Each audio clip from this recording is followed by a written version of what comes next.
Selamat datang dalam video tutorial penggunaan aplikasi vernier caliper atau simulasi penggunaan alat ukur mekanik presisi. Langsung saja silakan dibuka aplikasi yang sudah di-download di smartphone kalian.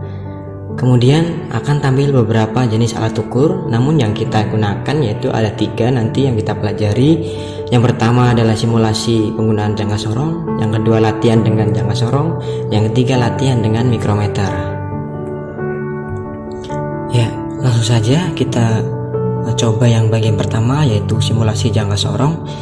Kita klik logo aplikasinya, akan muncul seperti ini. Jadi nanti HP kita harus dimiringkan karena ini menggunakan mode horizontal. Nah, pada simulasi penggunaan jangka sorong ada 3 bagian utama, yaitu ada skala utama, kemudian skala non-use, dan ada tombol yang menunjukkan tingkat ketelitian. Di sini ada 3 tingkat ketelitian digunakan, ada 1/10 yaitu sama dengan 0,1 dengan 10 strip di skala non-use, kemudian 1/20 yaitu sama dengan 0,05 dengan 20 strip di skala non-use-nya. Kemudian nanti yang terakhir ada 1/50 atau tingkat ketelitian 0,02 dengan 50 strip di skala non-use-nya. Untuk aplikasi pada simulasi jangka sorong ini tampilannya bisa diperkecil maupun diperbesar ya, untuk memudahkan kita melihat skalanya. Nah, kemudian apabila nanti kita menggeser rahangnya pada yang simulasi penggunaan ini akan muncul angkanya, baik penunjuk di skala utama maupun di skala non-use. Dan juga di rahang bawahnya ada hasilnya ya, langsung muncul angka hasil dari panjang pengukuran. Seperti ini contohnya 27,6 ya, itu dihasilkan dari skala utama menunjukkan pada strip ke 27 ditambah dengan skala non-use yang berhimpitan dengan skala utama yaitu pada angka 6. Nah, skala non-use ini menunjukkan 0,6 karena bernilai ketelitian 0,1, jadinya hasilnya 27,6.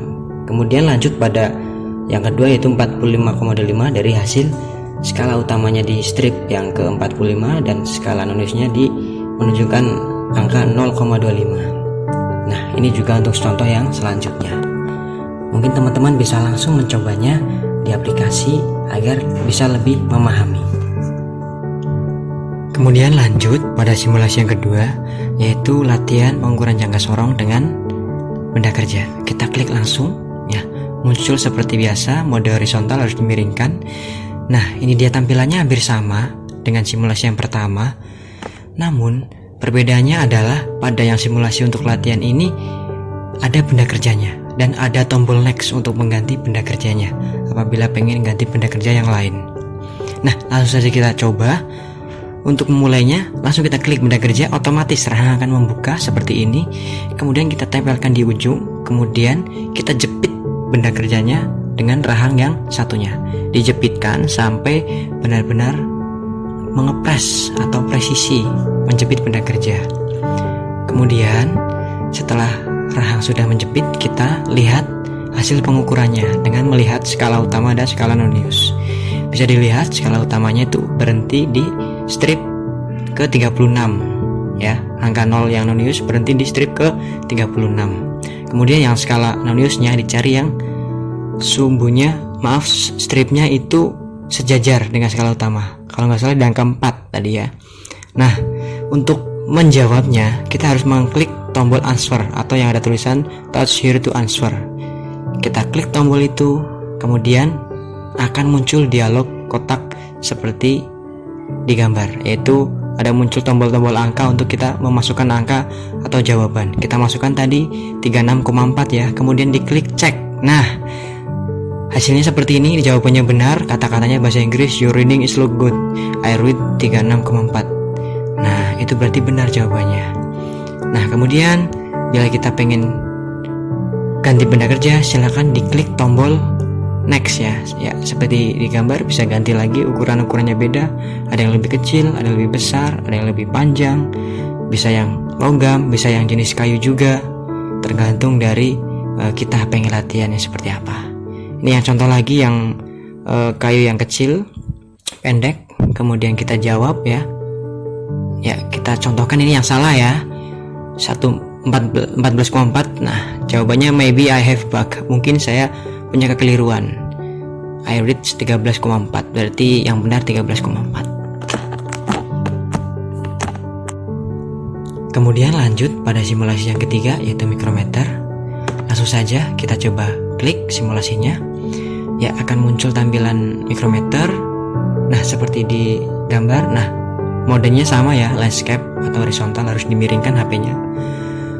Nah, kemudian bagian-bagiannya mikrometer ini ada spindle, ada timbel ya untuk memutar spindle-nya untuk menjepit benda, ada skala juga di timbel, kemudian ada tombol next-nya untuk ganti benda kerja, dan ada benda kerjanya.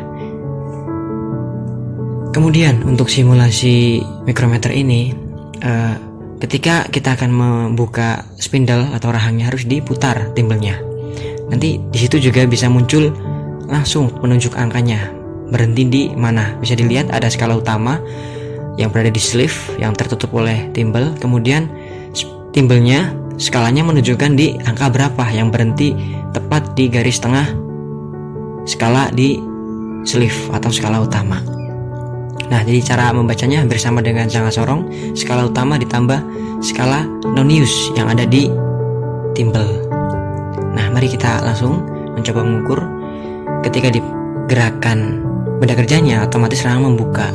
Kemudian benda ditaruh di ujung, kita putar timbelnya agar menjepit benda kerja sampai press atau presisi, menekan tepat di ujung benda kerja ya.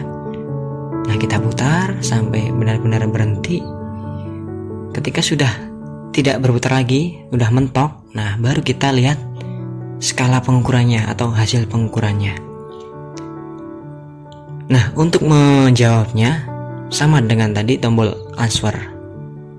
Ya, mari kita coba lihat, itu berhenti di angka 25,9 kalau nggak salah. Kita jawab, sama dialognya seperti jangka sorong, muncul kotak dialog untuk menjawab angkanya. Ya, kita isi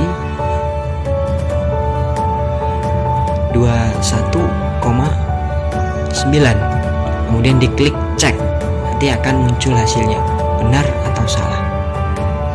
Oh, 21,59.